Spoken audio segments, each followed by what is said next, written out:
Welcome back to the Cruise Elite Podcast. Good morning, Tony. Good morning.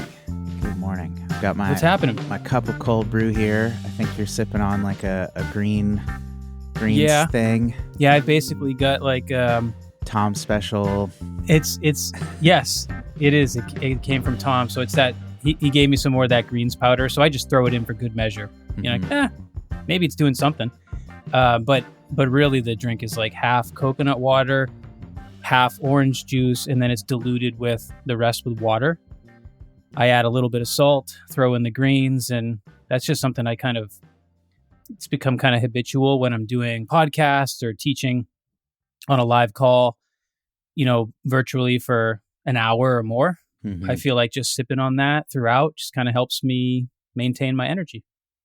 So you've got sugar, fructose, right? In the orange juice. So that's a little bit of energy, just something your body can burn. And then you've got salt. That's the electrolytes. Is that what's going on with that? Yeah, and then I guess the coconut water. So this is like what some people would call like a homemade electrolyte drink, if you want to call it that. Is it potassium that's in the coconut water? It might be. Yeah, it might be. I started getting. I love coconut water. Yeah, me too. I know that other people, like, it's all marketing, but there's like a lot of concoctions similar to this that some people have marketed as adrenal cocktails. There's a lot of names for that kind of stuff. But I got to say, like, having a drink like that when you're expecting, your highest output, it matters. It's a great thing to do for immediate fuel. And I definitely notice a difference. One of my soccer coaches, every once in a while, he'd have like a Snickers bar, and he'd just, when we were on the sidelines or something, break off a tiny piece and be like, "Here, eat this." That's marketing too. That's marketing too, because do you remember when we were growing up? I think that Snickers was sponsoring the Olympics or something, and I always remember like biting into a Snickers and like seeing some Olympic athletes or something.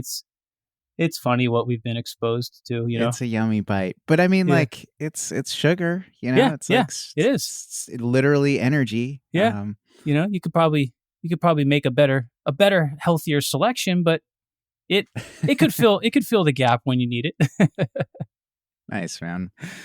This is good. We've been doing like average 2 episodes a month lately. Yeah. I feel like I get to see you all the time. This is great. We upped it. So this is awesome. This is something that, we've wanted to increase the frequency of podcasts for a while. So, and we've had people, I think, wanting that too. So it's great. Yeah. Awesome, man. Well, today I thought it would be really cool to talk about building a Neuro Toolset. Nice. Because on this podcast, you've talked about so many different little implements or little, gadgets, right, that you use when you're doing assessments, when you're trying to train a very specific thing, when you're trying to stimulate a very specific thing, anything from, touch and different types of touch to things that affect your vision to breathing. And I thought it would be really cool to just kind of run through, what's your Neuro Toolset and what can people build at home as they're getting more and more, well-versed in applied neurology. Yeah, that's awesome. I like this topic a lot. It's a nice change of pace. As I was preparing for this episode, I was just kind of jotting down some different things, tools that over the years have kind of ended up in the high percentage toolbox, things that we use most commonly. And man, I came up with a lot of things. So we'll see how many of them we can hit on today's episode. I have them kind of broken up. Like, it was easiest for me to be like, okay, what tools do I use for vision? What tools do I use for vestibular training or breath training? It was easiest for me to do it that way. Perhaps that's maybe how we'll flow through it a little bit. I mean, it's going to take us where it's going to take us, and I'm liable to get on some tangents when we start talking about a specific tool that I'm excited about. But, I think the first thing I wanted to say before I even get into the first tools is that one of the beautiful things about applied neurology is that you actually don't need any sophisticated technology. And personally, I'm a pretty low-tech guy. I appreciate technology, and I really like some things that are available to us that if we didn't have that technology, it would be a lot harder to do certain things. But really, I really love the simplicity of applied neurology and how a lot of the tools that we're going to discuss on the episode are things that you might already have. Mm-hmm. You just didn't necessarily know how they worked in terms of the brain. They might also be things that you can just kind of dig up in your household that you didn't know would be a tool for applied neurology. And even the things that you learn about in this episode today, most of them are very inexpensive, which I love. Mm-hmm. It's just really refreshing just because health and fitness has been, obviously everybody knows that in health and fitness, it's always about what do you have to buy to get started? Yep. What do you Yeah. need for this exercise? What do you need for this weight loss journey? And most of the time, you don't need much or anything new. Yeah, that's marketing too, right? Yeah, it's a lot of marketing. So I love that about applied neuro because the tools are simple. At least most of them are. If you don't Yeah. mind, I'm wondering, just because I'm very excited for the tangents and Hmm. what will come out of that, because I think oftentimes that's where like the real gems of information are. Yeah. But for the sake of practicality, if you have everything broken down kind of by different sensory groups, Yeah. is kind of how I'm imagining it. Okay. Why don't we pick what you think the first tool someone would get on their journey if they're getting more advanced and thinking about, applied neurology 24/7 like some of us do. What's the first thing to get in each of those categories? And then we can drill down into the categories as a whole later. But just to kind Yeah. of focus the conversation on like, okay, you can only get 5 things, Sure. what would they be for you? Sure. Sure. Okay. That's great. All right. So one of the categories that I had here was called general training. And we Okay. can circle back on general training a little bit later because I did want to talk about some of the exercise tools that people maybe have been exposed to or have seen that look a little bit more sophisticated than the average dumbbell. And there's some neat things to educate about in terms of those tools. So maybe Mhm. we'll circle back. But on that list is just simply a resistance band, Mhm. just literally a resistance band. Most people who have been following along closely or people that we have in our courses know that I love bands. And the type of band is fairly specific. Any type of band is good, but the type that I like the most that fits with the type of training that we're doing a lot of the fundamental work with joint mobility, it's great to have resistance bands to use with joint mobility drills Mhm. because we use the band to load the drill. The band itself is sometimes referred to as a monster band. So it's basically a giant rubber band and it is a closed loop style of band. So it's a circle. And you can get them in a variety of different levels of resistance. Usually I have people get a light resistance band and kind of a medium resistance band, and that's a good place to start. With joint mobilizations, you don't need anything extremely heavy at first. The band is really an interesting neuro tool because not only can you use it in a variety of different self anchored setups, you can add resistance to the exercise. And when the band stretches during the exercise, you get varied resistance. So as the band stretches, the level of resistance that you're dealing with is constantly changing. It's not something people really think about when they think about an exercise band. They're just like, okay, when I pull on this or when I push on this, it offers me resistance. Mhm. But the part you can't really see is that the resistance is varied. It's changing depending on where you are in the range of motion. So if you can imagine anchoring a resistance band to something and you pull on it, when you begin pulling on it, the actual resistance that you're dealing with is less than when you reach the peak contraction or the peak of the movement. You're going to be dealing with more resistance. Mhm. And that change in resistance as you're pushing or pulling or doing whatever is something that's really challenging your nervous system with stability. So one of the unique things that we constantly do in applied neurotraining is we use what's called perturbation, which is essentially a fancy way to say, I'm going to create interference somehow by bumping into you that causes your body to respond in a very reflexive and stabilizing way. It's a really great way to engage your brain and very specifically the cerebellum, which is a structure that helps us coordinate complicated movement tasks. And it's very much involved in like midline stability and posture. So when you bump somebody during training, it gives them something to deal with, right? That's additional to the resistance they might be using or the movement task that they might be completing. The band is a way to offer somebody perturbation, and you can do it solo. You don't need another person there to bump into you. Mm-hmm. But if you're a coach listening to this and you want to use a really interesting and novel stimulus for your client, you can actually do this yourself by just taking your hand and just kind of, depends on the person in front of you, but you're gently bumping into them with your hand and just providing these little checks, these little interference checks. And they're going to have to really focus on balance and stability while that's happening. Mm-hmm.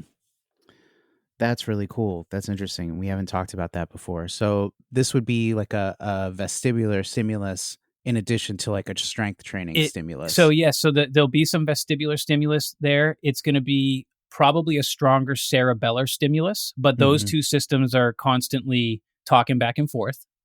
If your head happens to be moving through space a lot while that perturbation is happening, then there's going to be even a stronger vestibular stimulus. So this one just offers it's a combination type of stimulus, and it's going to offer a lot of midline stability challenge. It's actually a way that we assess people too. So if I'm running an assessment on somebody trying to figure out, what's the health of their cerebellum and, can they balance appropriately? One of the tests we do is you stand in a specific stance and you do that with your eyes closed so that balance is harder. And then as the coach, I'm behind the person and I'm just giving them these little checks on their shoulder, just boom, boom, from the left, from the right, but I'm not going to tell them which direction it's coming from.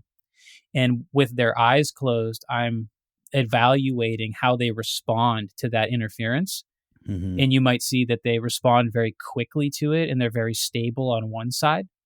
But then when you offer the perturbation on the other side, there's a lot more sway and lag and it takes a longer period of time for them to kind of right themselves and stabilize again. And that would be a finding that you can relate back to the cerebellum, maybe the vestibular system, and just overall stability.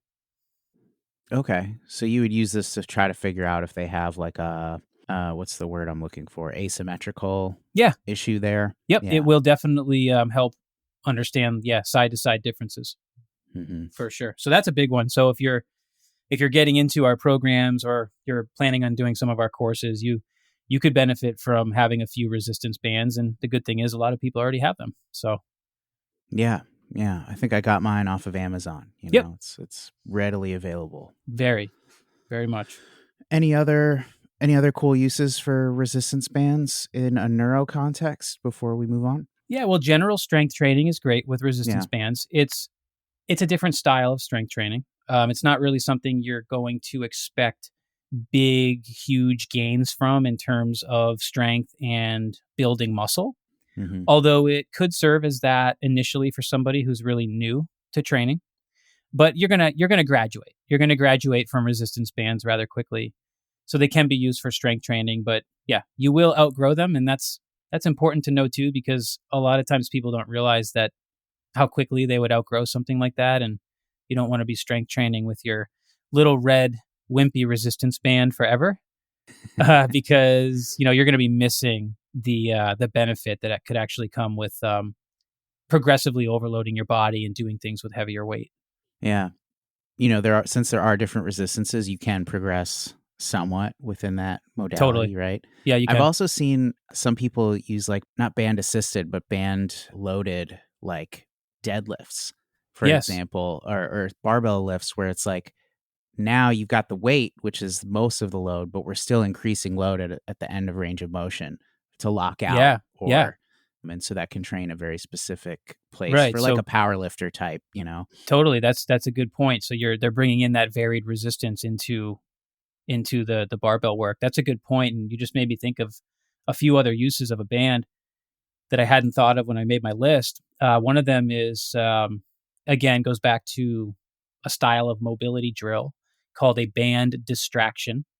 So based on how you arrange the band on your body, and you would likely have an anchor point, external anchor point. So, Mm-hmm. for me, I'm like using my squat rack, something that's very stable.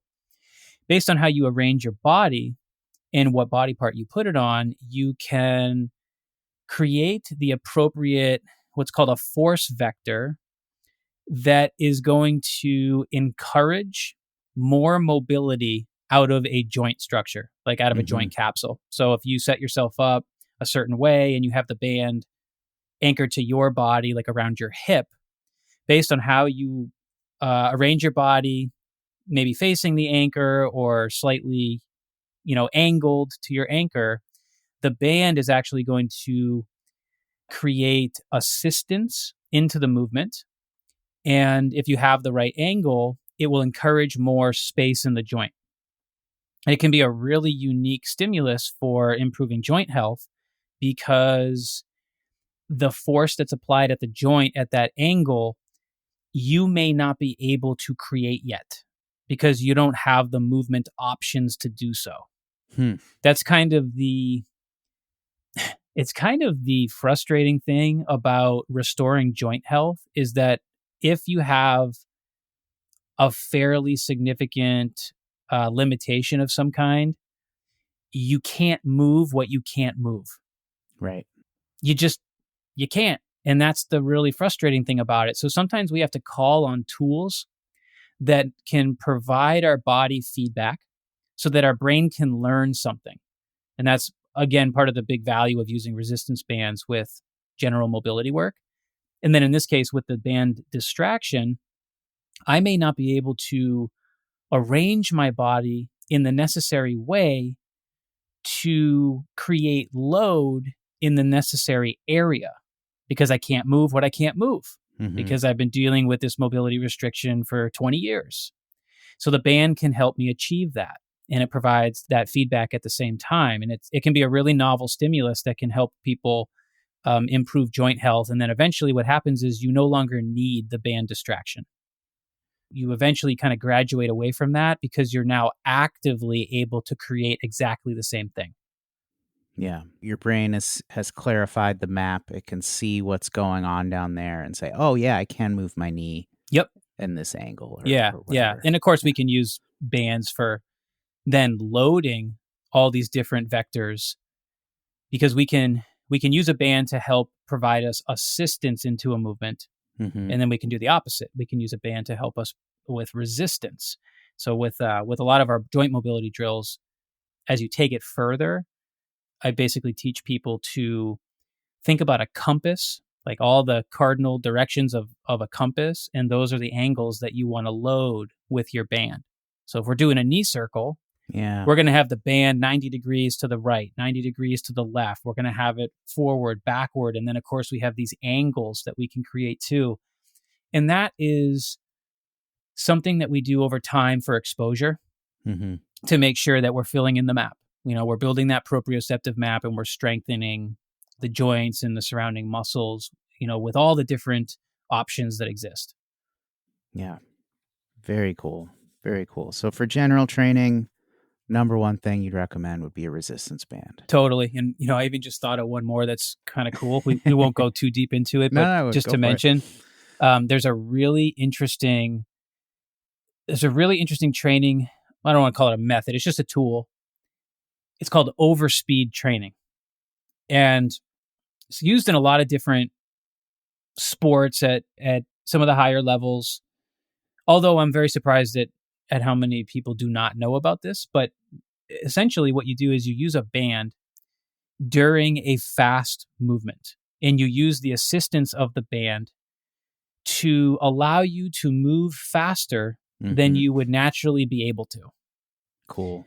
Okay, so it's an advanced training tool. You're not doing this with a day one newbie. You'll hurt them Mm-hmm. because the idea is like, let's say I want to make my punch faster. Mm-hmm. I'm going to attach a band to my body so that when I punch, the band's assistance is allowing me to move just a little bit faster than I normally would be able to do myself. And that means I also have to be able to deal with the deceleration forces that happen at the end range of motion. And that's actually where a lot of the value is that now I'm training the deceleration, which is a very important quality for injury prevention and just for filling in that proprioceptive map. Because as an athlete, you need to be able to decelerate all of your fast movements in all ranges possible. Otherwise, your risk of injury goes up. Right. So the overspeed concept is a really interesting one, and it's even used in some different arenas, like with track athletes and sprinters. And if you've ever seen somebody sprinting down a hill, a very, very gradual hill, nothing super steep, that is also a form of overspeed training. You're going to have to deal with a little bit more deceleration.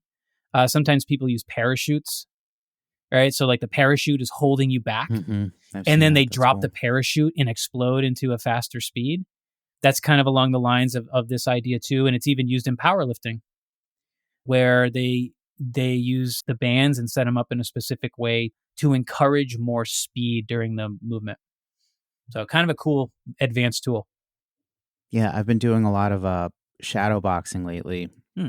and putting on gloves just to like get a little bit more weight on the shoulders and stuff. And like you have to Yeah. really not fully extend, because Yeah. it's really hard on the joints and stuff if you're It's a like lot of really, conditioning.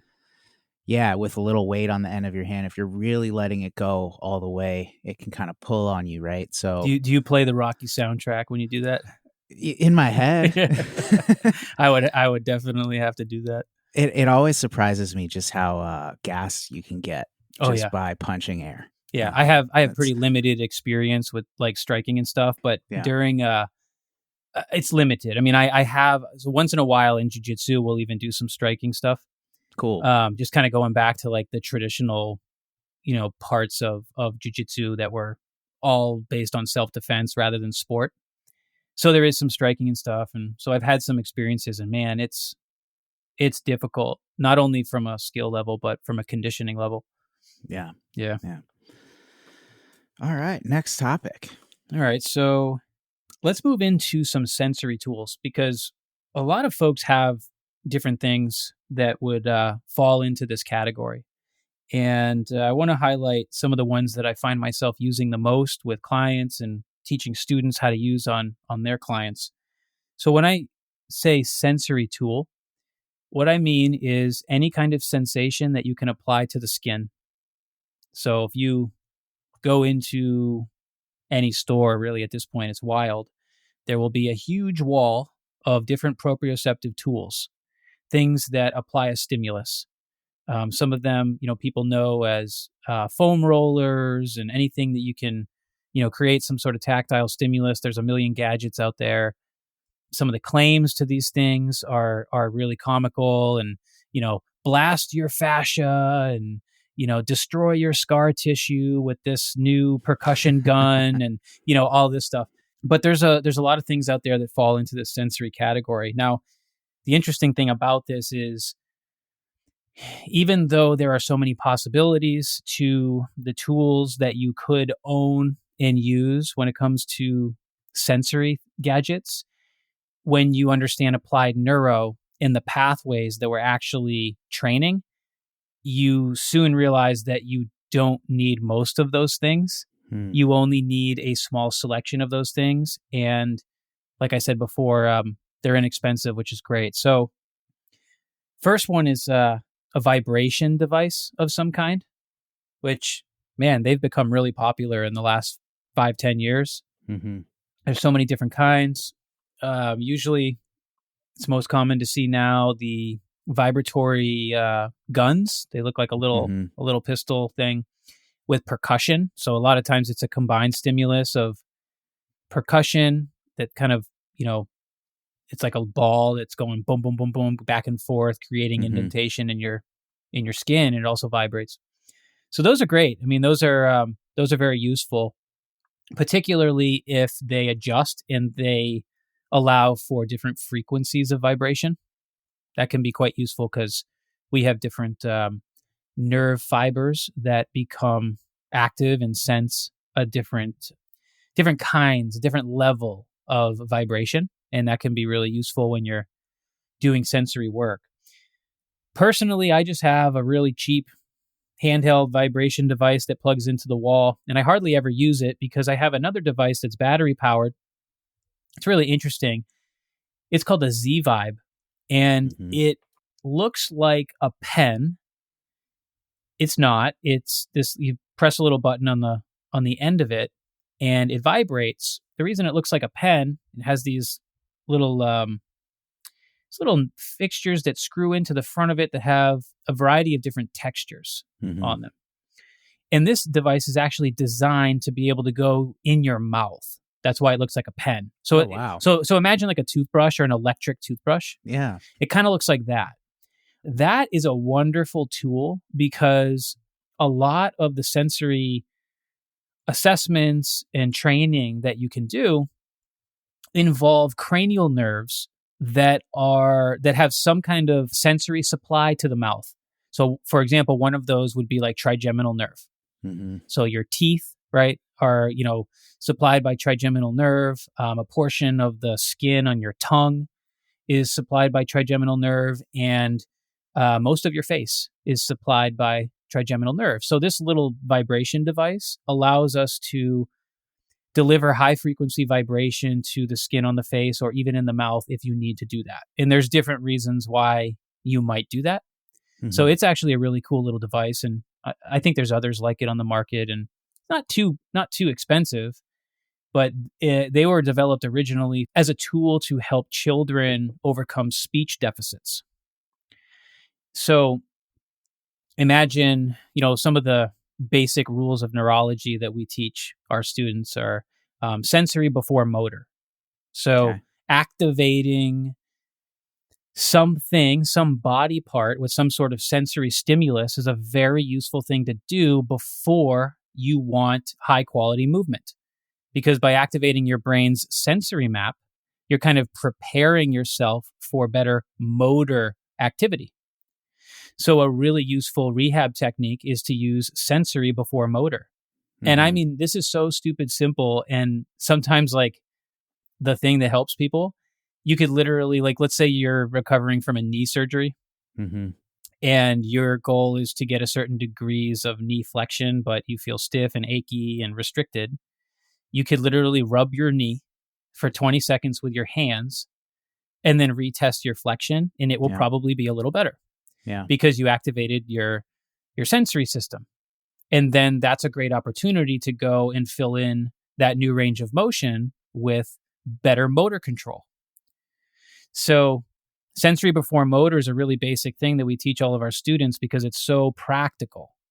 It's so practical. I mean, you can use this in like a personal training environment too. You're teaching somebody how to balance better in a split squat, and you notice they're having a balance issue, and you think you can see that, like, they're a little unstable at their hip. They're wobbling around a little bit. You could have them do a sensory warm up on their leg for 15 seconds or something, go back to the lunge, and then they're more stable. Yeah. So you just applied sensory before motor. So it's very, very practical.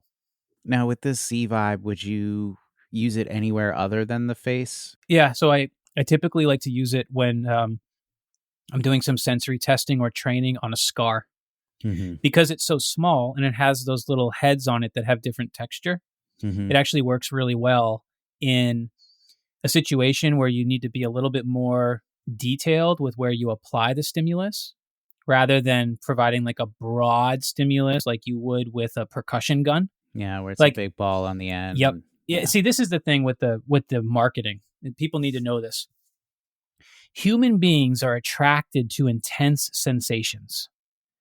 They're stimulus seekers when they want to do things that, you know, fitness and health related. You want to feel the You results. want to You want feel to, the result, and yeah. you want to feel it instantly. And human nature is, if I feel it and it's intense, it must be doing something. So a percussion gun is going off of that, right? It's going to offer a very broad and powerful and intense stimulus. Foam rolling, same thing. People don't just foam roll this little 3-inch by 3-inch square on their quad. They foam roll their whole body. They do it for 25 minutes and they do it as hard as they can until it hurts. Right? That's just how people are. So when, you know, you see this little pen device that vibrates, people are like, oh, what could that do? Well, it all depends on what you're trying to achieve. And the neurology that, you know, we know is that there's a time and a place for that kind of intensity, but sometimes we have to get much more targeted. So I really like these little small vibration devices, because I can do that if there's a very specific location that I want to offer the vibration to. Mm-hmm. It literally could be the tip of somebody's finger, Mm-hmm.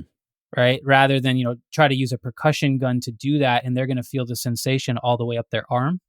Yeah. I might just want this like little itty bitty patch of skin, you know, that the median nerve is supplying. And therefore I need something small that I can be accurate with. Yeah. I'm thinking about acupuncture now. There you go. Yep. A lot of Yeah. tools like that in acupuncture. So one more question about the different heads. Yeah. What are you achieving with these different heads? Can you describe some of them and what they're different, why the differences matter? Yeah. So usually for me with this particular device, the actual texture doesn't matter to me too much. What matters most is the high frequency vibration. But Mm-hmm. if I want to move the tool on somebody's skin, because sometimes we need to make the stimulus a bit more novel, and I'm actually moving the tool on the skin because I might be asking the client, like, hey, do you feel this? Do you feel it here? Do you feel it here? Is it different? Like I want feedback from them, because that's helping me understand, you know, the health of their sensory system. Mm-hmm. And the different heads and the different textures will just feel different. So it's not as important to me as the vibration, but to create novelty, to get them to really focus on it, using a head with more texture could be important, especially if they are having difficulty feeling a sensation. So if they have like an old surgical scar, and the reason we're rehabbing their ability to feel sensations is because they can't feel them very well, Mm-hmm. I might take the head that has all the little circular dots on it, because it's going to provide more texture, and I might use that in kind of like a circular motion on their skin while it's vibrating. Mm-hmm. One more question about vibrations. Yeah. Do you care more that there's just a range, or do you care about specific frequencies? So if I'm working one-on-one with somebody and we're working on a pretty significant sensory problem, I absolutely care about the frequency. Yeah. So you have to test a variety of frequencies to really complete the sensory testing. And it can be really important for certain people. So when I do really thorough testing, I actually use tuning forks. Mm-hmm. You know, you kind of hit the tuning fork, it starts to ring, it offers a certain vibration. You can hold the tuning fork on bony areas, and the person can, you know, feel it or not. And so I have a range of tuning forks that I would use to get an idea for whether or not a certain sensation was threatening, high payoff, or they might tell me, hey, I don't really feel that. Mm-hmm. And so the range is important, but that is very high level neurology compared to just taking out your percussion gun and saying, all right, we're going to do this up and down your whole leg, and hopefully it does something we want it to do. It's very different. And is it, sorry, I keep going down these no, hit rabbit me, holes man. with you, It's but good. It's good. Is it because different nerves are responding to different frequencies? Like, Yes. is there a map for that? Yes. So there's a whole list of receptors found at the skin level. Mm-hmm. And those receptors will be involved in the sensing of different levels of vibration measured in hertz. And so that matters, because let's say you've had an injury, or you had a surgery and you're left with a scar.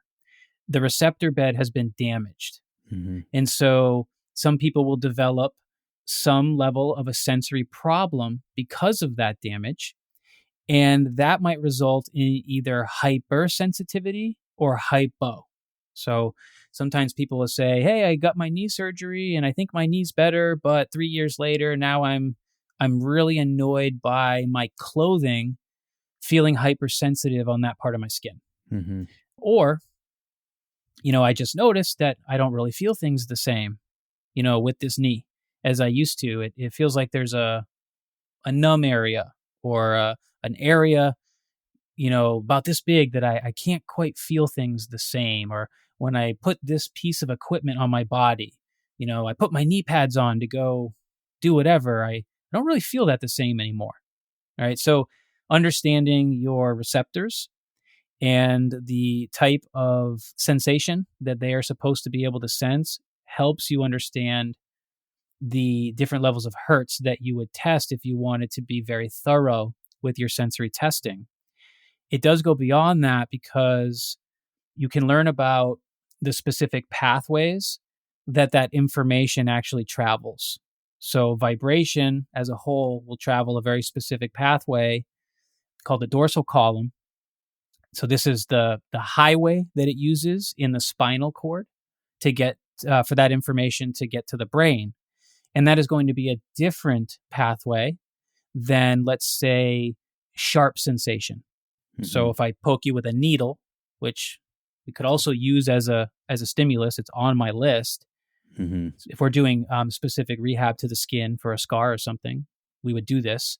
And that is testing a different group of receptors, different spinal pathway called the spinal thalamic tract. So that matters to understand your pathways if you're going to do high level neurology, because somebody might have a deficit with vibration, okay, but not sharp. Mm-hmm. Right? So that tells me, as the coach, okay, they need dorsal column stimulus, but Mm-hmm. maybe not spinal thalamic stimulus. Mm-hmm. And if you had to go even further than that, and you don't need to necessarily go to this level of detail too often, but it could really matter if you're working with somebody that has some sort of spinal cord problem, whether it's deformity or an injury, anything involving the spinal cord. This could really matter, because we're talking about the pathways that travel the spinal cord. Mm-hmm. So if you have a sensory deficit in your limb, and let's say you can't feel dorsal column sensations appropriately, and you happen to have an incredibly immobile spine, or maybe you've had scoliosis your whole life, that information might be altered, right, when it hits the spinal cord. And the quality of that input is not going to be as high when it finally arrives at the brain. This is one of the reasons why I push spinal mobility so much. It's not just that you should be able to move your spine. Yeah. Right? It's because if you actually look at the contents of the spinal cord, you learn how crazy that structure is and how high order it is. And by practicing spinal mobility, you're essentially making sure that highway is clear, that there's no kinks in that highway that are going to obstruct sensory information, either incoming or outgoing. Yeah, you might have chronic pain issue in your limb or a chronic mobility issue in your limb, and actually it's because that information's getting lost along in the spine somewhere, or That's along it. the route to the spine. Yeah. Yep, that's it. Very cool. Very cool. What's next? What else you got? So on that on this list for sensory stuff, we grazed over using a sharp tool. Mm-hmm. So I've had students, run into their kitchen and grab a paper clip and bend it sideways, and now you have a little pokey tool. Doesn't take much. I've had students take a fork out of their drawer in the kitchen, and now you can use a fork on your skin to create what is supposed to be an uncomfortable sensation, but not a painful one. That's Mm, what we're going for. that sounds accurate. Yeah, yeah. So, um, and it's wild. Like that's one of the funnier ones for me because for whatever reason, so many people do well with sharp as a sensation. Hmm. In fact, I'm thinking of one lady that took our Neuro Dojo course 2 years ago, and she was like I think she would call herself like an aerialist. So she did like a lot of aerial things and tricks and crazy So like circus tricks. trapeze It was stuff. most of it from what I saw was pole techniques. So like Okay. this is one of those like she looked like she could be in the circus, right? Like Yeah. climbing up Yeah. a pole like it was nothing, and then like with one hand doing like a flag, like a human flag Oh from the wow. pole, and like then like That's flipping insane. around and spinning and like things that you didn't know were possible. And she sent me some video, and I was blown away. And long story short, she had suffered some serious spinal injuries, and so she had a lot of sensory issues. And one of the highest payoff things for her was because she discovered in our course that she responded so well to sharp sensation. She, instead of like most people would bring like their foam roller to their warm up, she would bring a fork and she would literally, she's laughing. She's like, I poke myself in these different areas on my legs, on my arms. And she's like, it's the best warm up I've ever had, and it just primes my body ready to do my aerial stuff. And I just always laughed over that because it's such a simple, practical thing. And I don't mean like she did this for 20 minutes. I mean she did this for like 20 seconds. Yeah. You know, that's what's cool about That is really cool. And she's always ready for lunch. it. Yep. In Okay, so addition, sharp. sharp sensation. You can, if you wanted to go deeper down that rabbit hole, there are things you can buy. Pin rollers is something that I think is like more in the cosmetic industry where it looks like a little paint roller, but it's very small and you can roll it along your face and it's got Mm-hmm. all these little points on it and Mm-hmm. actually feels quite nice. There's supposed to be some health benefits to that. This is separate from just a sensory tool. So you can buy those things. If you've ever seen like, I think they're called a bed of nails. So you can buy these. Well, I've seen them as large as like a sleeping bag that you can lay on. It Wow. basically looks like a rug and there's all these little points on it. You can lay on it and you feel it. Remember what I said about humans, right? If the Mm-hmm. stimulus is good, human nature is to want it everywhere. So you can lay on this thing and it hurts.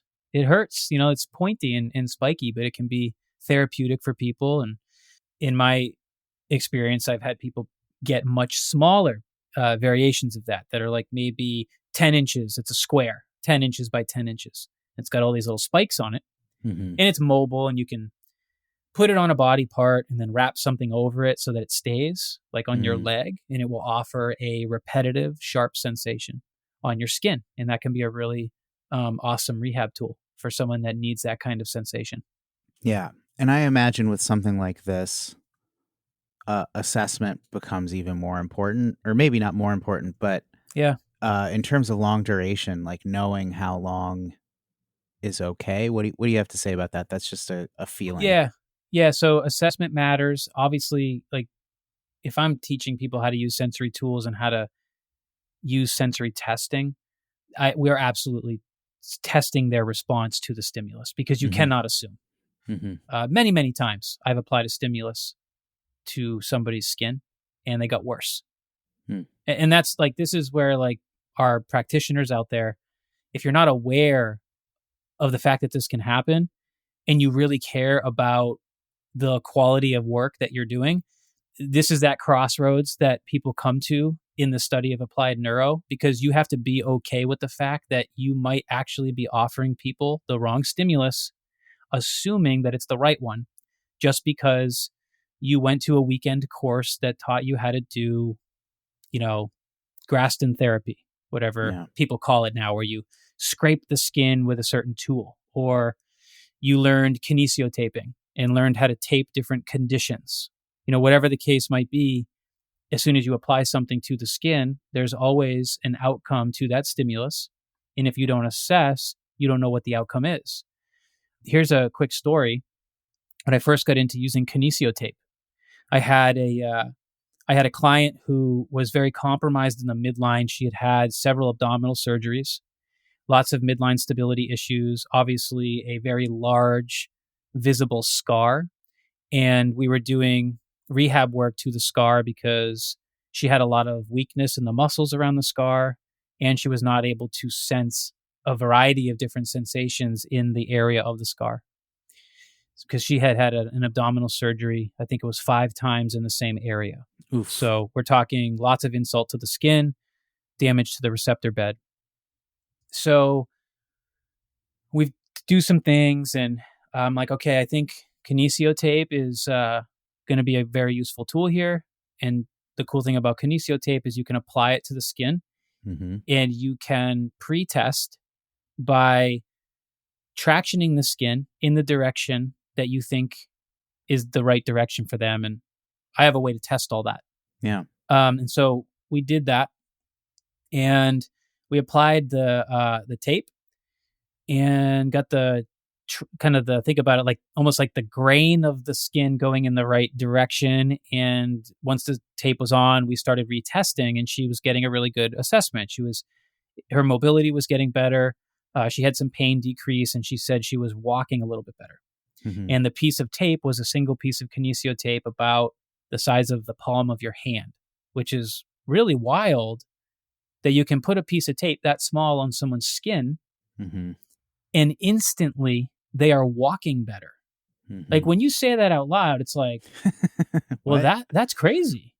So what do you think we did? If one piece is good, 2 pieces might be awesome.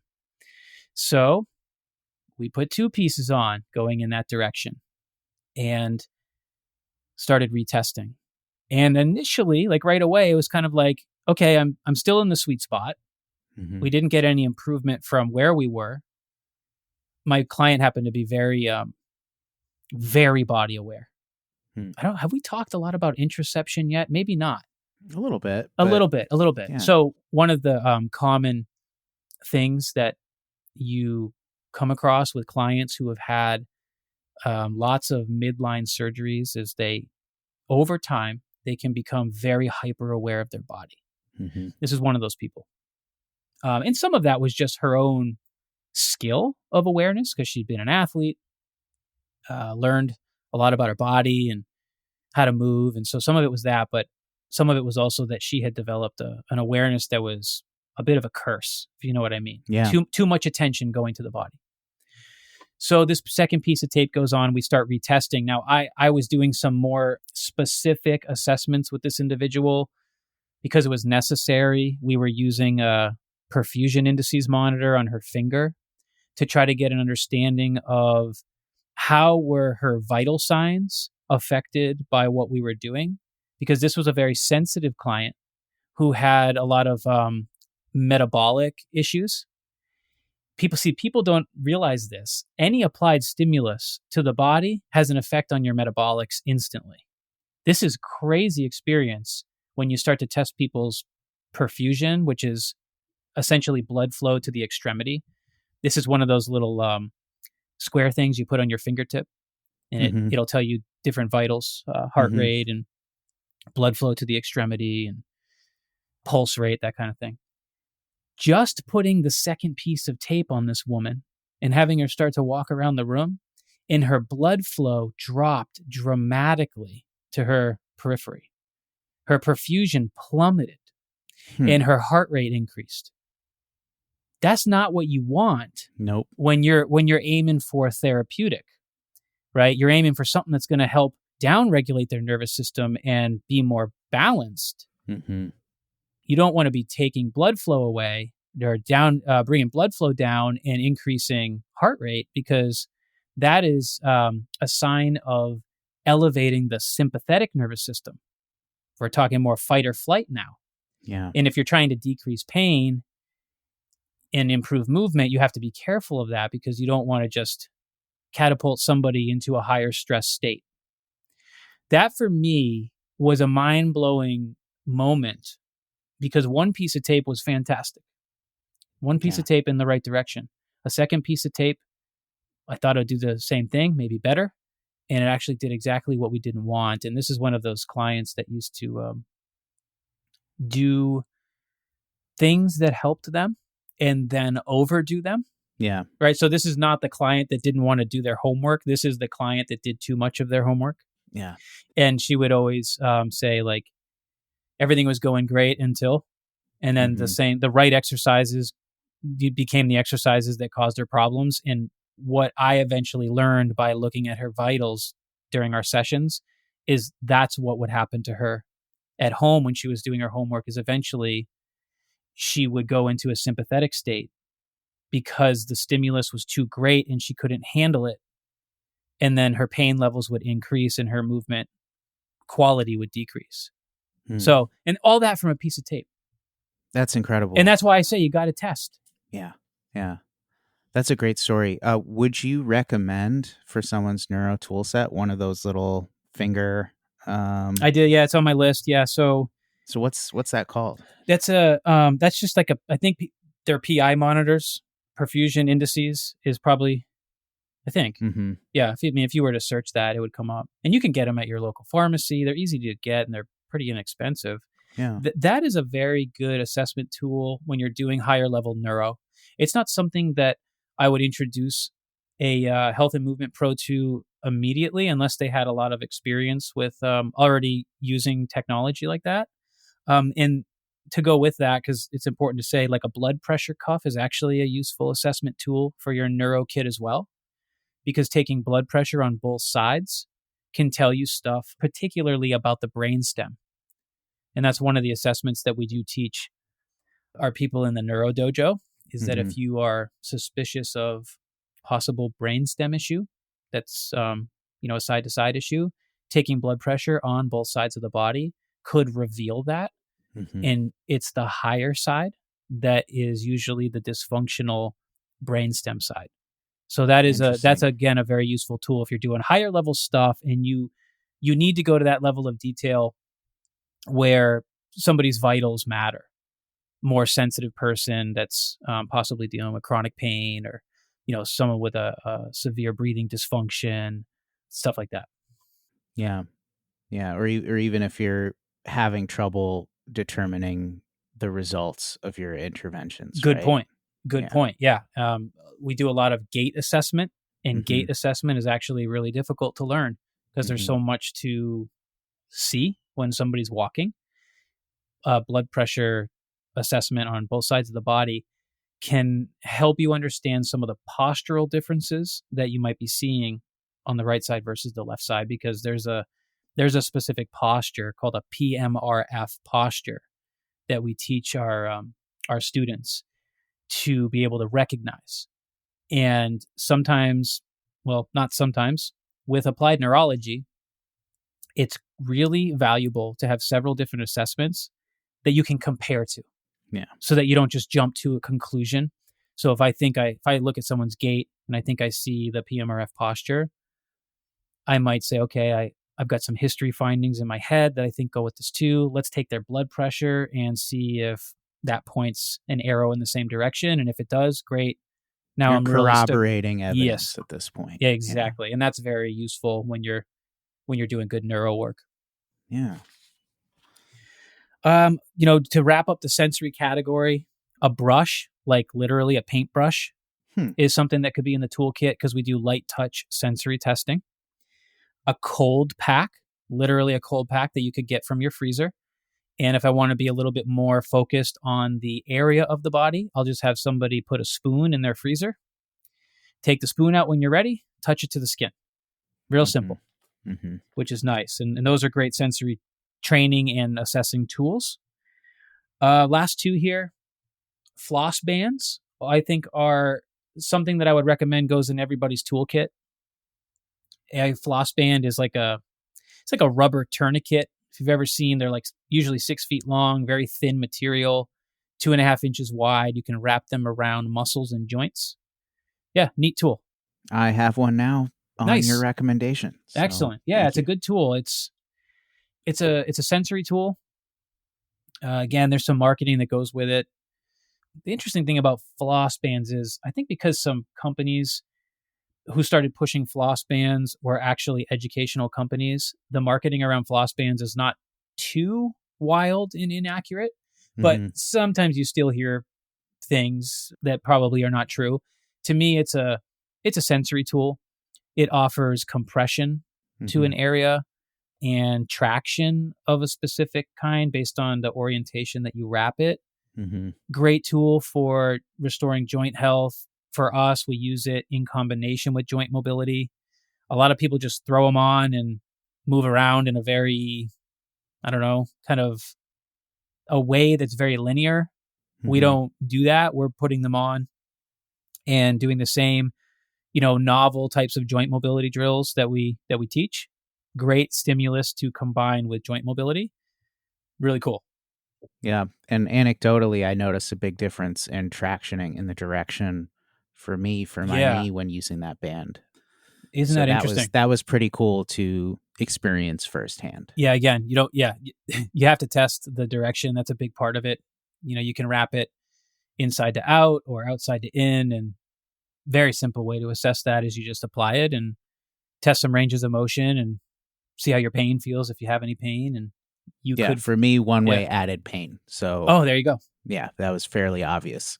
Yeah, and it's like and that's what the practitioners have to hear.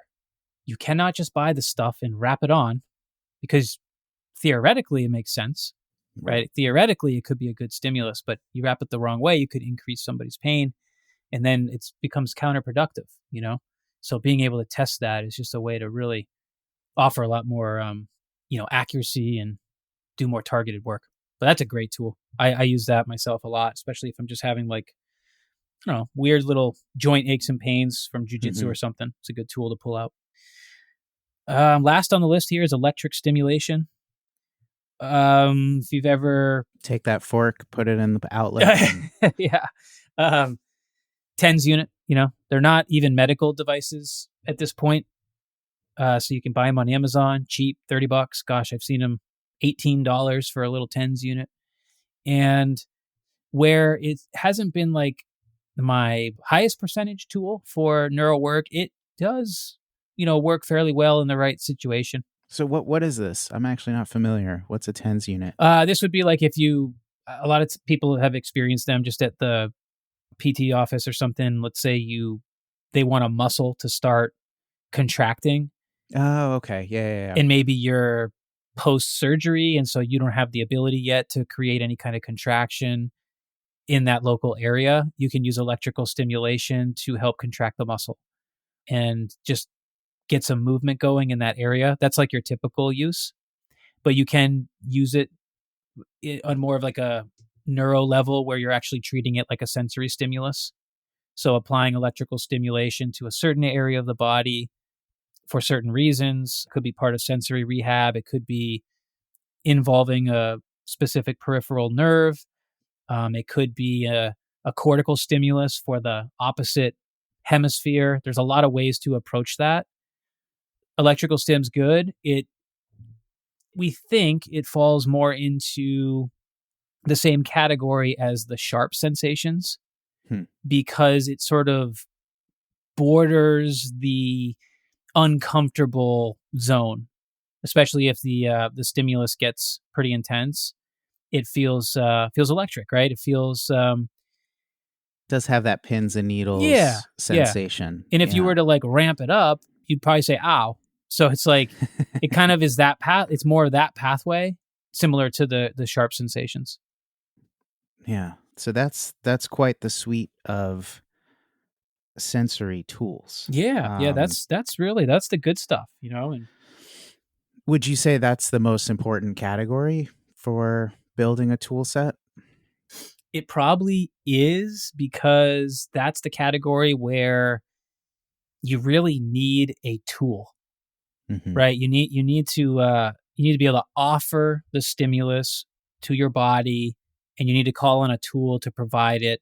Sure, you can rub your own leg with your own hand, Hmm. and that can be useful, but it's just not the same as having a more specific tool to do it, which really makes me realize that the most important tool for sensory testing and training might be another person who can Hmm. apply the tool to your skin, because at that point it becomes more unpredictable.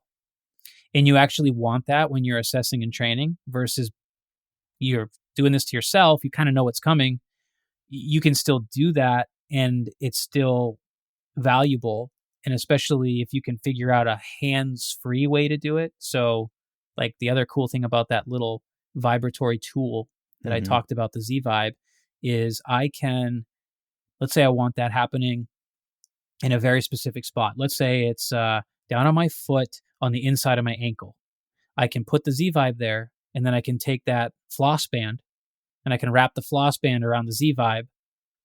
If I want it tight, I go tight. If I don't want it tight, I keep it on the looser side, but I can keep that vibratory stimulus happening at that very specific spot without doing anything with my own hands. So now I can move, I can train, I can do my ankle mobility, my foot mobility at the same time.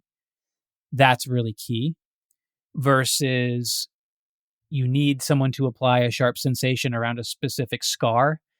And now you got to call on your buddy or your significant other and say, "Hey, poke me with the fork right here as I'm doing this exercise."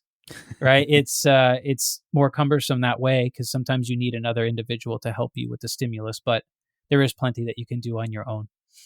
Yeah. A quick question about like anticipating a stimulus. Yeah. I know, like, when you're driving a car, you're way less likely to motion sickness than if you're a passenger in the car. Mm. And there's a similar phenomenon that happens in virtual reality Hmm. where, like, if you are in a virtual reality roller coaster and everything's moving and you're not controlling it, you're way more prone to motion sickness than if you are actually driving the vehicle with a controller, like you're not even actually moving or driving, but your brain is actively controlling the movement. You're way less likely to get motion sickness. What's going on there? That's a really interesting concept and point. My quick answer to that is your brain and your function, your output, right? Your movement output is all based on your brain's ability to predict the environment. So Hmm. that's essentially what our sensory system is always doing, trying to predict what's coming next because your brain is most invested in keeping you safe and keeping you alive. So we actually use our senses to predict everything, our whole external environment. And when somebody else is in control of driving, you feel like everything is less predictable because you don't have that control coming from, in this case, your proprioceptive system. Hmm. Whereas the driver is really, going through this, the driving and getting a lot of proprioceptive feedback that matches the visual information coming by. And so that individual, their brain is going, all right, so we got visual information passing us by that matches with what's happening proprioceptively. That is going to be a more predictable situation versus you in the back seat or passenger seat getting motion sickness. You've got visual information passing you by and your brain is going, I'm not in control of this, somebody else is, and I don't have proprioceptive activity that's matching the visual Hmm. information coming by. And Hmm. so that's a sensory mismatch. And when you add that level of being unpredictable, which is going to drive up a lot of sympathetic activity and fear, Hmm. that could be part of the reason why that sensory mismatch leads to emotion sickness. Yeah. Yeah. And Yeah. that's, to me, training. When we're thinking about training through the neuro lens, that is essentially what we're always trying to do is make your senses smarter so that they can predict your environment better. And when you have the ability to predict things better, you move through the world more efficiently. Beautiful. So, how many other categories remain untapped at this time? All right. So I've got really only, I can probably graze through this pretty easily actually. I've got like three other categories with some bullets here that won't take much time to go over. Okay. So let's just hit them. So the category of vision training. Okay, so you need some sort of visual target, and it can be a pen or a pencil. And that's usually where we start people. It could be your own finger, which Mm-hmm. is a starting point, but we like to have a visual target that's a little bit more interesting to look at. So with a pen or a pencil, usually you can either look at the very tip of the pen or you can find a letter that's on the pen, and that serves as a good visual target too. And that's just where we start people. So visual targets are important. There is one really neat vision training tool that I wouldn't necessarily say is your first tool to buy, but if you start to get interested in vision training and more applied neuro, a Brock string is a really interesting tool. You can just look this up. It's Brock. I think it's Brock, if I'm not mistaken. It's somebody's name, and it's essentially a string about 5-6 feet long, and it has several beads on it. The beads are different colors, and what you do is you hold the string up to the tip of your nose, and then the string is kind of traveling, it's moving away Mm-hmm. from you or positioned away from you at a downward sloping angle. And you can move the beads around the string at different distances. And this tool is for training what's called binocular vision, Mm-hmm. which is the coordination of both your eyes working together all the time. It's a very interesting part of vision training because a lot of people have imbalances and both of their eyes are not working the same all the time. And so the Brock string is a really cool tool that allows you to do a whole long list of actual vision exercises, but it starts with just holding the string up to your nose. And we have an assessment where you ask a person, how many beads do you see entering the string or exiting the string while their Mm-hmm. gaze stabilizing on the bead? The correct answer is I see two going in and two going out. And sometimes people will say, oh, I only see one going in. And that tells you that they have some kind of suppression happening where your brain is choosing to not use both of your eyes for that task. And there's consequences to that over time. If it's a mild suppression, oftentimes it's just eye strain and fatigue. But if it's a significant suppression, it will lead to increased levels of pain and sometimes some pretty significant postural problems. But very interesting tool. Just curious because we haven't talked about this, I don't think. Like a lazy eye, would this be due maybe to a really intense suppression on one side where that other eye is just like turning off essentially? Yeah, it could. It could, yeah. Okay. So your brain will literally make the decision to take in less visual input from one eye, and then what happens is your eye muscles start to reflect that over time. And so you've got muscles that pull your eyeballs all around, right? And so that you can move your eyes and you can develop muscle imbalances in your eyes, just like you could in the muscles of your periphery, your body. So the Brock string's a way to start to train those muscles. It's a very useful tool for people with vision issues of all kinds and people that typically tell you they get fatigued or get headaches or eye strain after a certain amount of time spent on the computer or on Mm-hmm. their phone or even reading. Yeah. Cool. Quick ones. A letter ball. You take a tennis ball, you take a Sharpie marker, and you write letters or numbers all over it. They can be big, they can be small. Awesome, awesome athletic vision training tool. And you play catch with it. You call the letters in the air, right? And it really teaches you to focus on the ball. There's lots of stuff you can do with it. I even have athletes juggle them. And then while they're juggling, they call out the letters that Mm-hmm. they see. Great, great training tool and fun. It takes vision training from what might be boring, holding a string up to your nose, using a pen and staring at it. And it adds a lot of fun and reaction type movement to your training. So that's a great thing to do for everybody, but kids love that especially. Yeah, I said this before, but I'm really looking forward to the Cruise Elite summer camp where we learn to Yep. juggle and play neuro games. Yep. Coordination charts is my last one for this category. If you are doing our strength program, if you're in our community, you know what a coordination chart is, and I teach people about it in the Neuro Dojo too. But it is a piece of paper that goes on your gym wall or wherever, and it has lots of different images on it. There's our basic one is what we call the star chart, and the star is positioned in one of three places relative to a vertical line. I think there's like 36 images on the page. And what you do is assign movements to the stars. So a middle star is a different movement from a right star or a left star. This is all relative to that line. You'll know it's Mhm. either middle or right or left. And it's really cool. As if you were reading text or music, you go through the chart as fast as you can, moving as quickly as you can, and the chart is telling you what to do movement wise. So this offers a level of like reaction based Mhm. movement that is so healthy for people. It's a way to train the speed of taking in visual information, processing it, and then creating a movement with it.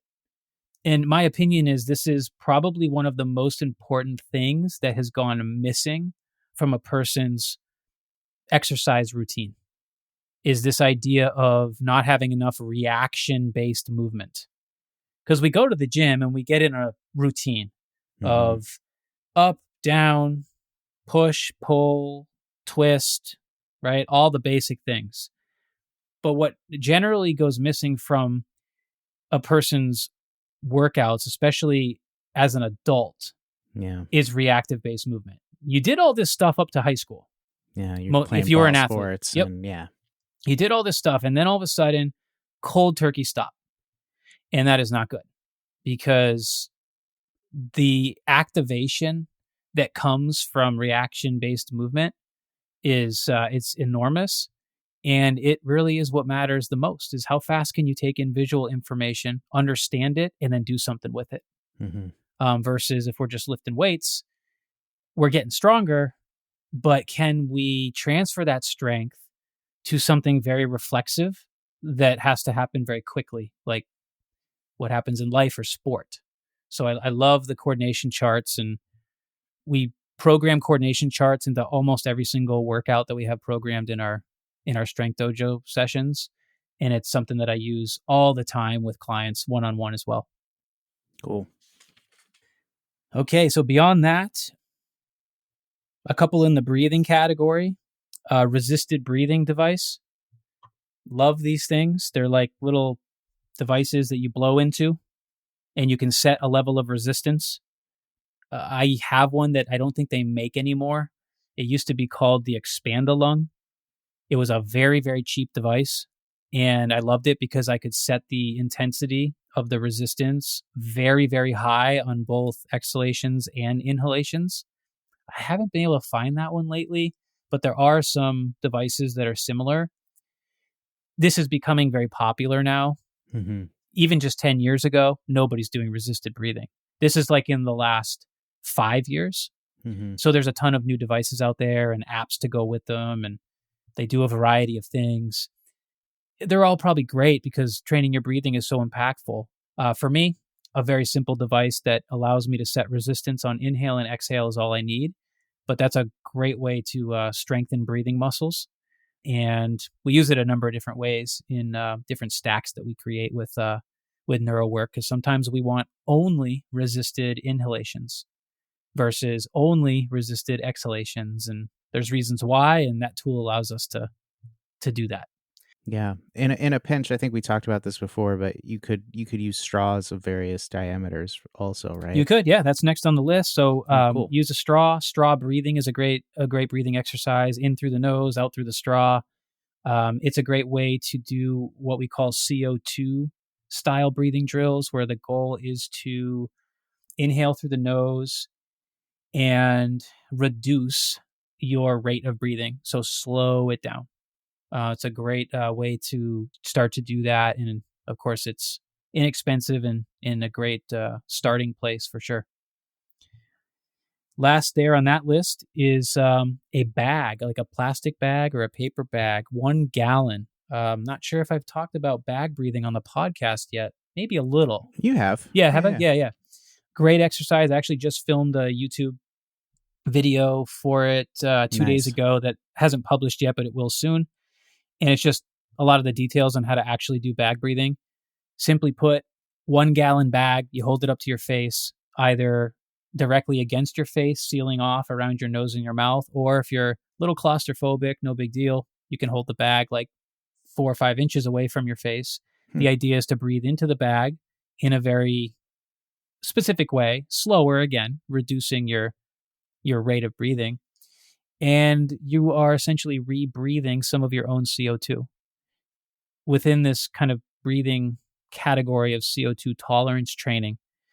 Can be a very, very impactful thing to help you rebalance oxygen levels and CO2 levels, which can go a long way in helping to create better circulation in your body, right? Hmm. Because you need CO2 to deliver blood to your tissues. And if you become over oxygenated because you are a hyperventilator, very common for people to be overbreathers, as we might call them, then you might have elevated oxygen, which I know sounds counterintuitive, Right. but by breathing more CO2, you can balance things out a little bit better. Unbelievable for someone who needs it. I mean, ridiculous. And actually, I think Alicia probably talked about bag breathing when Yep. you spoke with her in a podcast. Yeah. Yep. Really neat tool. And that's an easy one to have. So 1 gallon plastic bag or paper bag. Well, last on my list here, and actually one of my most favorite, a metronome app, which doesn't have to be an app. Of course, we could have an old school metronome, but you can download a metronome app for free. I've got a cool one, really neat one called Time Guru. And it allows you to not only create a BPM, but also a unpredictable BPM, which is cool. And the reason a metronome is useful is because you can use it to help people move with better coordination. And it's a challenge to try to time your movement to a metronome. We launched a mobility program last fall called Mobility Speeds. So we have several different mobility routines that when you join our courses, our neuro courses, and from there, most of those people go into our community. And inside our community, we have several different programs that people like to do. Different iterations of mobility programs. First, we start with body weight. Then we have a band loaded one, lots of different variables. And we just did in the fall, we just did one called Speeds. And part of the speed mobility program is using the metronome to time your movements to. Really novel stimulus, very challenging. But again, kind of goes back to what I was saying about reaction being so important to have something like that in our fitness. Reacting to an external stimulus of some kind, whether it's vision, like with the letter ball or the coordination chart, or in this case, more auditory with the metronome. Very, very cool tool for teaching people how to improve their rhythm, but also giving them feedback for when they make mistakes. Because as you're moving and doing some of our joint mobility exercises, when you make a mistake, you recognize that because you're moving out of sync, out of rhythm with the metronome. And I love tools that show you and teach you when you've made a movement mistake, but then allow you to then correct it. Because for me, it's just all about moving better, not just lifting weights at the same speed, right, with the same weight for 25 years, which is the rut we get into by accident. Something like the metronome will challenge us. We'll have to time our movement. We know when we've made a mistake, and then we know when we've corrected it.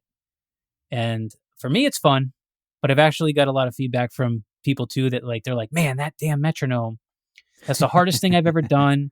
And it really shows me that I've been moving at the same speed for so long, and I don't have the map for the varied speeds. And that's essentially what we're using the metronome for, is to build out that map. Very cool. Very cool. And if they're having trouble going fast enough, maybe try a resistance band, or in this case, an assisted band. Yeah. Yes, you can set up the bands. Yeah, if you need the assistance, if you need the resistance for more feedback. Yeah, that's a great thought. Very cool. Very cool. So that's the main categories. Those are the main ones, and of course, there's more, but these are the ones we're most excited about, and the ones that I think are highest percentage, and the ones we're using the most. So what's the weirdest or the most obscure tool that you have and use? Most obscure that I have used. Or that yeah, that you have and use. What's a neuro tool that's just kind of out there? Um, Actually, I'm looking back on my list. It's just great you just asked me this because probably the one I'm most excited about that I literally forgot to mention. So thank you. Mm, Blood flow restriction. Yep, blood flow restriction, and that is a very interesting tool. We could talk a long time about it. There's a lot that goes into it, but simply put, you can purposely restrict your blood flow, which sounds very bizarre, mm-hmm. and you can do it for certain reasons, and it can be really, really impactful. So, just to give people a visual, if you've never heard of this before, you can do this on both legs or even in your upper body on both arms. It's one at a time, not both. For me, I like to do my lower body. So I have these cuffs that I put really high up on my legs and I tighten them. And you tighten them really tight, not so tight that it would be, detrimental. And, you're not trying to decrease arterial blood flow. Yeah, that's what I was going to ask. Yeah, Yeah. it's tight and it's slightly uncomfortable, but it's not so tight that you're creating a complete tourniquet, right? Mm-hmm. And so that's like the safety considerations are you have to know how to set that level of tightness. And Mm-hmm. honestly, it's not hard. It's nice when you have someone to show you because if you don't have any technology to go with it, because there are a lot of companies now that offer BFR cuffs that literally calculate the level of tightness that you need and then they inflate Mm-hmm. Mm-hmm. or something. There's ones that inflate anyway. That's great. You don't need it. You can pay a lot of money for BFR cuffs. I paid $18 for mine. I think the cheapest ones that I've really seen out there when you get into the technology are probably $500. Hmm. So do you need the technology? No, not if you know what you're doing. It's a really old technique, has a lot of history, has a lot of research behind it that is very compelling. You put these cuffs, in my case, on my legs, tighten them up. You can do a capillary return test on your body, which means you just take your thumb, imprint it, like create an indentation into your quad muscle, let go, and then you count how many seconds does it take for the blood flow to return to that area. Hmm. And you're looking for a very fast return. And if you're getting a return that's, let's say, like under 3 seconds, 1 Mississippi, 2 Mississippi, 3 Mississippi, and all of a sudden the coloration is back in that indentation, then you're good. Then you know that you're not restricting blood flow too much. Of course, if you're turning a little blue, that's no good. If you feel numbness or tingling, that's no good. You're not Mm-hmm. looking for pain or any of those other negative sensations. It should be tight, but doable. And the idea is you exercise while these cuffs are on, and it's very intense. It creates like a pump in the muscle. It comes with a variety of very intense sensations. So technically, it is a sensory tool. Hmm. It also comes with a lot of muscular fatigue. Mm-hmm. It falls into an interesting category when in our advanced course, when we talk about BFR as a tool, it falls into what we call thalamic conditioning. There's a brain area that is very much involved in being the gatekeeper to pain, sensation, and discomfort. And so, a very simple way to think about it is when a bunch of sensory information and nociception, which is like threat sensation, Mm-hmm. reaches a certain area of the brain, this area and the thalamus basically goes, how much of this are we going to let pass on to the rest of the cortex versus how much of it is not that important that we can squash out? Okay, how much can we just, inhibit? And every individual has a different level of thalamic conditioning. And this is what you'll hear referred to as like, what's your pain tolerance? Like Right. some people are like, I have a very high pain tolerance. Other people are like, I don't. Or I have a very high pain tolerance when it comes to cardiovascular exercise. Maybe they're an endurance athlete and they've learned how to, handle that discomfort that comes with muscle fatigue. Mm-hmm. Versus maybe that same person is like, well, I can do that, but if I'm injured or something and I'm having pain, I'm a baby. I can't handle it. And it's very different. So we have maps for this stuff. If you want to Mm-hmm. think about it that way, the ability to tolerate different kinds of discomfort. If you're a cold water plunge person, you are building your thalamic conditioning to handling cold water, cold Mm-hmm. temperatures. If you're a jujitsu guy like me, you're building your thalamic conditioning to handling pressure, muscle fatigue, and not being able to breathe easily. Right? Like i.e. there's, getting choked. yeah, yeah. So everything we might do as athletes, there's a level of thalamic conditioning that comes to it.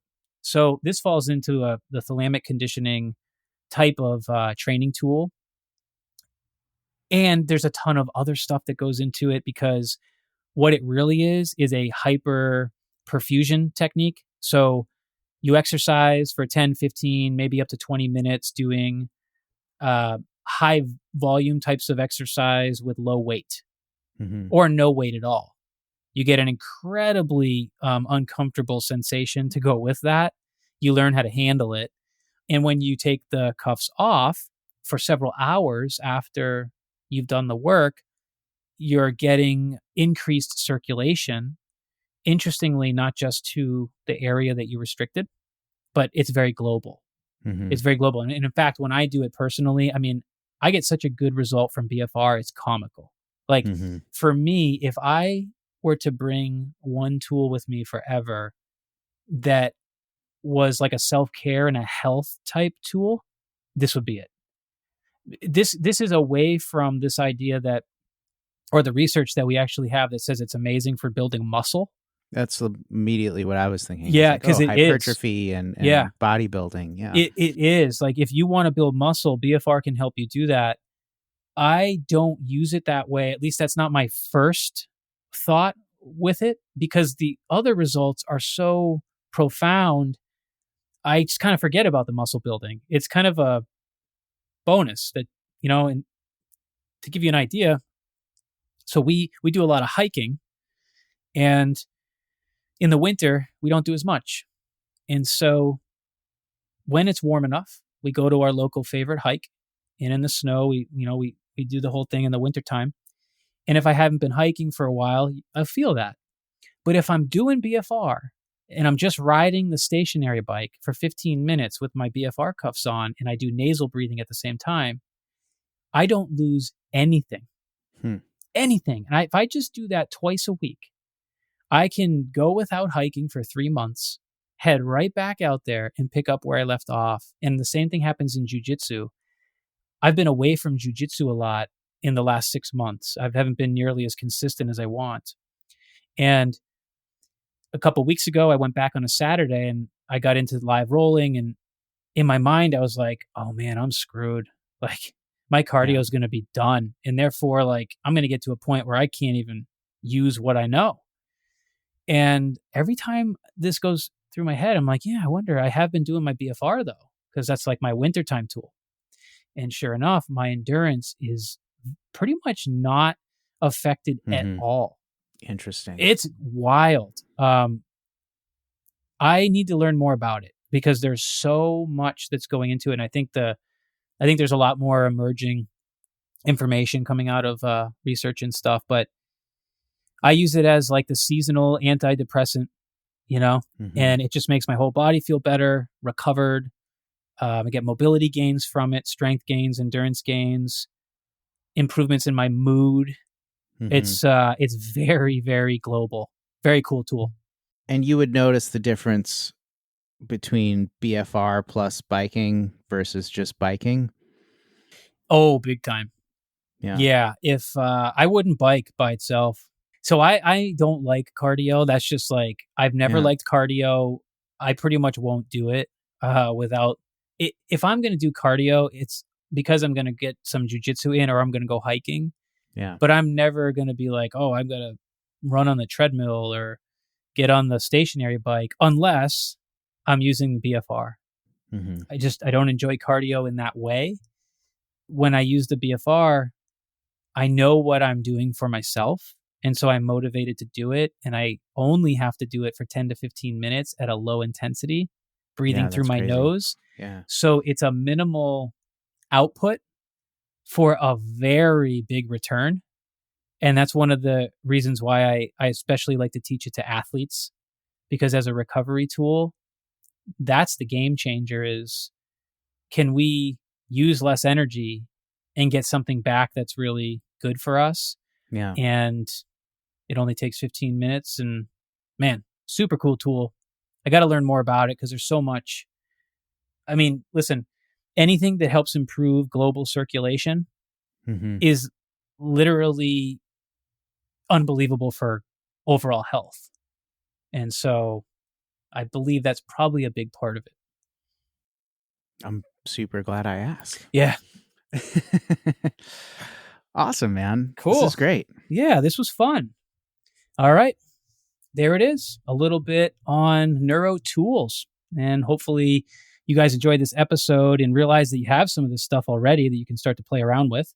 And if you're starting to get into applied neuro, maybe you wrote down a couple of things that you can purchase. And as I said, most of it's super inexpensive. So that's the cool part about it. Couple of announcements worth mentioning because we are getting into a very important time. Very shortly, we have a free neuro masterclass coming up. It's going to be on February 18th at 1 p.m. Eastern Time. And basically, I'm going to be taking people through a really cool experience introducing them to applied neurology and a lot of these different sensory systems that we talked about on today's episode. So if you're looking for your opportunity to finally get involved with all of this neuro stuff, that free masterclass will definitely be something that you don't want to miss. Remember that there will be a replay because I know so many people probably will not be able to make that class live. Don't worry if that's you. Just understand that if you do want to see it, you have to sign up for it in order to receive the replay. So you can sign up for that by visiting the show notes and using the link there. And if you're over on Instagram or something, you can go into our bio and you can find the link that way as well. Beyond that, shortly after, we are going to be running our brand new Neuro Fundamentals course. So if you're a health or movement professional, this is definitely where you want to be. You don't have to be a health and movement pro. You can just be a movement nerd, as we call you.